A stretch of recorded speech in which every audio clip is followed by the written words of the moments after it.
என்பது உலகறிந்த விஷயம். நீண்ட கால எதிரியான தனுஷிடம் வெள்ளை கொடி காட்டி பறக்கவிட்டு பிறகு அமைதி காத்த சிம்பு ஒரு பத்திரிகை பேட்டியில் சிவகார்த்திகேயனை செமத்தியாய் காட்சி எடுத்திருக்கிறார். விஜய் சேதுபதி, சிவகார்த்திகேயன், விமல், சிவா போன்ற இளம் ஹீரோக்கள் குறித்த கேள்வி ஒன்றுக்கு புது ஹீரோக்கள் நடிச்ச எல்லா படங்களையும் பார்த்துட்டு தான் இருக்கேன். அந்த லிஸ்ட்ல என் மனசுல இடம் பிடிச்சவர் விஜய் சேதுபதி மட்டும்தான்.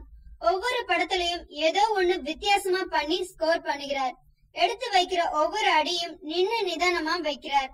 அது அழுத்தமா இருக்கு என்று விஜய் சேதுபதிக்கு பாராட்டு பத்திரம் வாசித்திருக்கிறார் சிம்பு. அதோடு சினிமா உலகில நிறைய பேர் திறமை, உழைப்பு எதுவுமே இல்லாம ஒரு படம் ஓடியதும் தலைகீழா ஆடுறாங்க.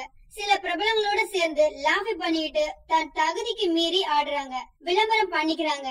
ஆனா இங்கே எப்போதும் திறமை, உழைப்பு மட்டும்தான் நிலைச்சு நிற்கும். அது இல்லாதவங்க எவ்வளவு சீக்கிரம் மேல வந்தாங்களோ அதை விட வேகமா கீழே விழுந்துடுவாங்க என்று பஞ்ச் வைத்திருக்கிறார் சிம்பு.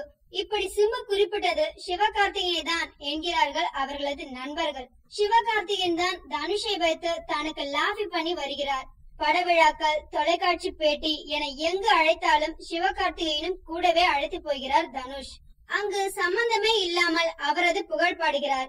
சோ சிம்புவின் பாய்ச்சல் சிவகார்த்திகேயன் மீதுதான்.